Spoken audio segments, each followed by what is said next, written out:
ये पता चला कि इतने दूर दराज इलाके में इतना बड़ा वाक़या हुआ है। मुझे तो यही लग रहा था कि this is now going to be a serious operation that will take quite some time. जिस एफिशिएंसी के साथ, जिस स्पीड के साथ, जिस बहादुरी के साथ इस दहशतगर्दी का वाक़या का मुकाबला किया है, दहशतगर्दों को शिकस्त दिलवाया और पूरी मुल्क के सामने इनको बेनकाब किया है, मैं वहाँ की सूबाई हुकूमत को और लॉ इन्फोर्समेंट एजेंसीज को सलाम पेश करते हैं। जाफर एक्सप्रेस हमले के बाद फोर्सेस ने बहादुरी के साथ मुकाबला किया। मेरा ख्याल था कि ऑपरेशन मुकम्मल होने में वक्त लगेगा, मगर सिक्योरिटी फोर्सेस ने बरवक्त कार्रवाई करके ऑपरेशन मुकम्मल किया।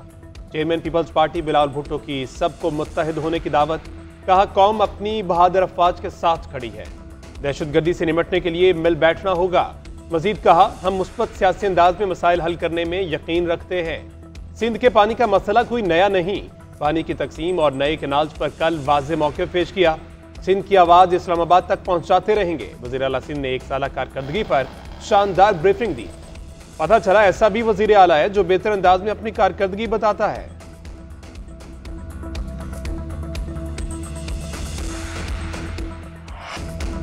बलूचिस्तान में ट्रेन हमले से मुतालिक अहम न्यूज कॉन्फ्रेंस कुछ देर बाद। वज़ीर आला बलूचिस्तान और DGISPR मीडिया को ब्रीफ करेंगे। सरफराज मुफ्ती और लेफ्टिनेंट जनरल अहमद शरीफ जाफर एक्सप्रेस हमले से मुतालिक मालूमात सामने रखेंगे।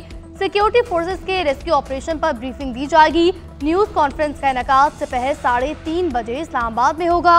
उधर रेलवे पुलिस के 2 शहीद एहलकारों की नमाज जनाजा अदा, 4 शहदा की मैयतें इस्लामाबाद पहुंचा दी गई। ताल्लुक मासेरा, करदू, अटक और सियालकोट से है। 6 मैयतें मच पहुंचा दी गई।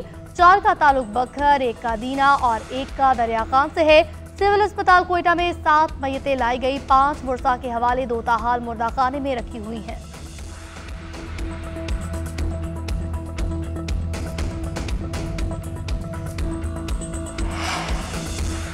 जाफर एक्सप्रेस हमले पर अफसोस है, दहशतगर्दी की शदीद अल्फाज में मजम्मत करते हैं। जो शहीद हुए दुआ है उनके दर्जात बुलंद हो। अपोजिशन लीडर उमर अयूब का कहना है, गुजारिश की थी कि बलूचिस्तान के हालात पर बात करें। 6 माह पहले ही हालात की पेशगोई कर दी थी, मगर ख्वाजा आसिफ और अता तार ने कोई बात नहीं की। ख्वाजा आसिफ पर तरस आता है, वो उम्र के इस हिस्से में है जहाँ याददाश्त मुतासर होती है। इनकी अपनी जमात के लोग भी इनसे तंग हैं। इन्हें चाहिए जाकर चेकअप करवाएं। बानी PTI इसलिए जेल में है कि ना वो डील चाहते हैं ना ढील। वो दिन दूर नहीं जब ये लोग खुद जाकर बानी से हिदायत मांगेंगे।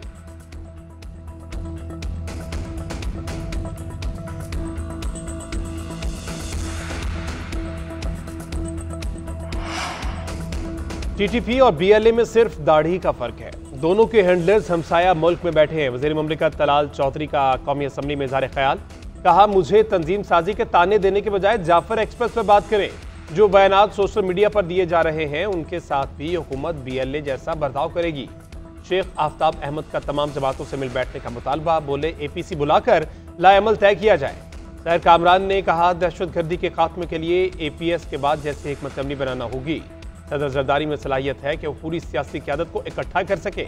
अली मोहम्मद खान का कहना था, सियासी फोर्सेस को बिठाएं, मामला गोली से नहीं बोली से हल होगा। तुब का पत्ता कैद किया हुआ है। बानी चेयरमैन PTI को रिहा किया जाए। सरताज गुल बोली, ख्याल था हुकूमत कौम को मुत्तहिद करेगी, मगर वज़ीर दिफा को PTI को फिक्स करने की पड़ी थी।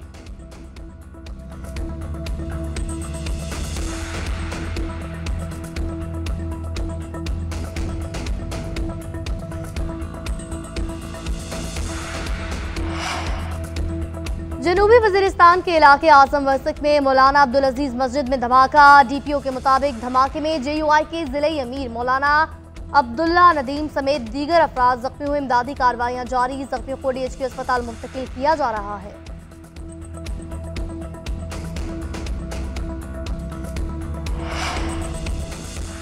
नौशहरा में दारुल उलूम हक्कानिया और बनू धमाकों की तहकीकात में पेशरफ्त। IG खैबर पख्तूनख्वा का कहना है कि दोनों धमाकों की CCTV फुटेज हासिल कर ली। खुदकुश हमला आवरों के आज़ाद से शनाख्त कर ली है। बनू वाक़े में इस्तेमाल होने वाली गाड़ियों की ट्रैकिंग कर चुके। बनू में गैर मुल्की असलहा भी इस्तेमाल किया गया है। ट्रैकिंग कर रहे हैं कि असलहा किस मुल्क से और कैसे आया। कुरम के लिए अलग हिकमत अमली बना ली। उम्मीद है अब कोई वाक़या नहीं होगा। हालात ख़राब करने वाले 100 से ज़्यादा मुल्ज़मान गिरफ्तार हुए। अब इन वाक़यात में दहशतगर्दी का उनसर भी शुरू हुआ है। कुछ अरसे में पायदार अमन कायम करने में कामयाब होंगे।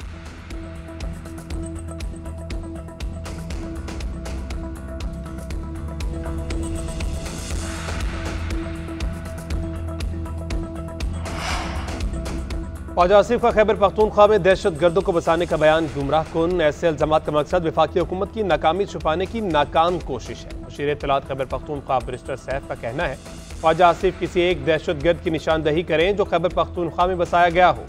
अगर वजीर दिफा को वाकई दहशत गर्दों का इल्म है तो इल्जामात की बजाय कार्रवाई क्यों नहीं करते। ख्वाजा आसिफ सिर्फ इस्लामाबाद की सरहदों के नहीं बल्कि पूरे मुल्क की सरहदों के जिम्मेदार हैं। वज़ीर दिफा जैसे अहम ओहदे पर फाइज होने के बावजूद ख्वाजा आसिफ दहशतगर्दी जैसे हसास मसले पर सियासी बयानबाजी कर रहे हैं।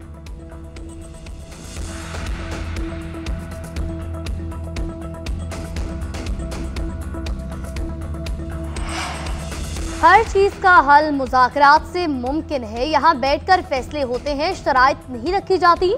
मैं ऑपोजिशन लीडर को बात करने का इतना मौका देता हूँ, वो मुझ पर तनकीद करते हैं। ऑपोजिशन लीडर को आवाम और मसाइल की फिक्र नहीं, वो बस एहतजाज के बाद वॉकआउट कर जाते हैं। स्पीकर अयाज सादिक ने ऑपोजिशन के रवैये पर सवालात उठा दिए। कहा मौजूदा ऐवान को गैर कानूनी कहते हैं। ऐवान अगर जाली है तो क्या चेयरमैन कायमा कमेटी गैर कानूनी है? मुझे हवालदार कहा जाता है तो मुझे इस पर फख्र है। दो तरह के हवालदार होते हैं, एक चोर पकड़ता है और दूसरा शहीद होता है। ऑपोजिशन ने चीफ इलेक्शन कमिश्नर और मेंबरान के लिए कोई नाम नहीं दिए। पार्लियामेंट्री अफेयर्स को खत लिखकर आगाह कर दिया है।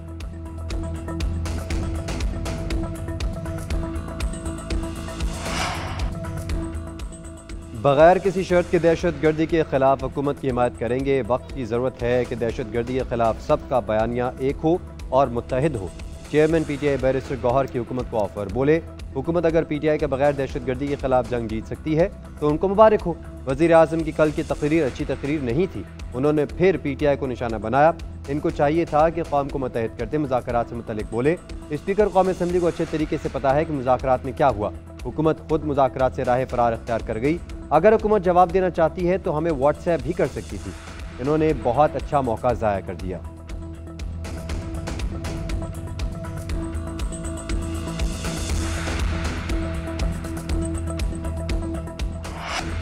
IMF की अगली किस्त मिलने की राह हमवार। आलमी मालियाती इदारा पाकिस्तान के इक़दामात से मुतमईन। टैक्स हदफ कम और मालियाती फ्रेमवर्क नजरसानी पर इत्तेफाक। टैक्स वसूली का हदफ 12,970 अरब से कम करके 12,350 अरब रुपए कर दिया गया। IMF ने मुतालबा किया कि बड़े जमींदारों को ज़राई इनकम टैक्स और बड़े सनतकारों को सुपर टैक्स देना होगा। इलेक्ट्रिक गाड़ियों, पुर्जाजात और सोलर पैनल्स पर रायतें भी खत्म करने का मुतालबा। FBR को माली साल के 8 माह में शॉर्टफॉल का सामना था, बाकी 4 माह में माहाना बुनियादों पर एडजस्टमेंट की जाएगी। आज बातचीत का फाइनल राउंड। वज़ीर खजाना वफ़द के एजाज में इफ्तार डिनर देंगे। वफ़द की रिपोर्ट के बाद एग्जीक्यूटिव बोर्ड अगली किस्त का फैसला करेगा।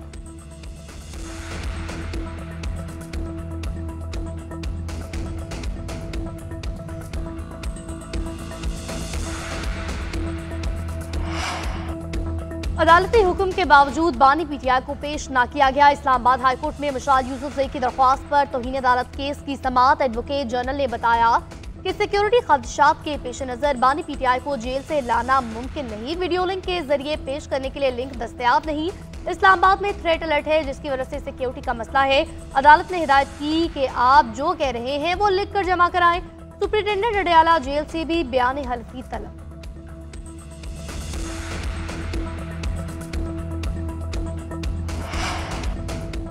इस्तग़ासा बानी PTI और शाह महमूद कुरैशी के खिलाफ केस साबित करने में नाकाम रहा। मुल्ज़िमान के वकला के अल्तवा मांगने पर सरकारी वकला तैनात कर दिए गए। सरकारी वकील को भी तैयारी के लिए महज 1 दिन का वक्त दिया गया। रिकॉर्ड जाहिर करता है कि ट्रायल गैर ज़रूरी जल्दबाजी में चलाया गया।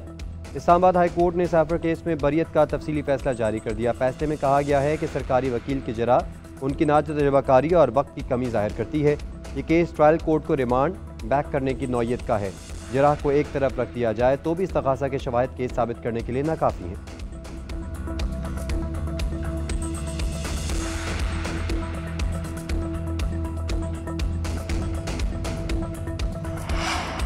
सदर मुमलिकत आसिफ अली जरदारी निजी दौरे पर मुत्तहिदा अरब अमारात पहुंच गए। सदर का दुबई में मेडिकल चेकअप भी होगा। आसिफ जरदारी को चंद साल कबल स्टंट डाले गए। आसिफ जरदारी अपनी बेटी मुख्तावर के साथ भी कुछ वक्त गुजारेंगे। सदर कल दुबई से वापस आएंगे।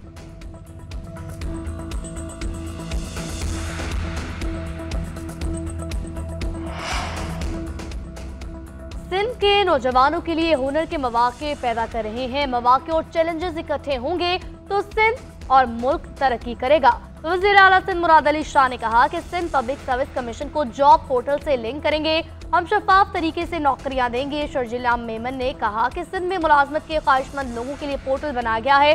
तमाम लोग अपने शोबाजात से मुतालिक CV अपलोड कर सकेंगे। सिंध हुकूमत 7.5 लाख घर बना चुकी है। लोगों की तरबियत की जा रही है, वो अपना घर खुद तामीर करें।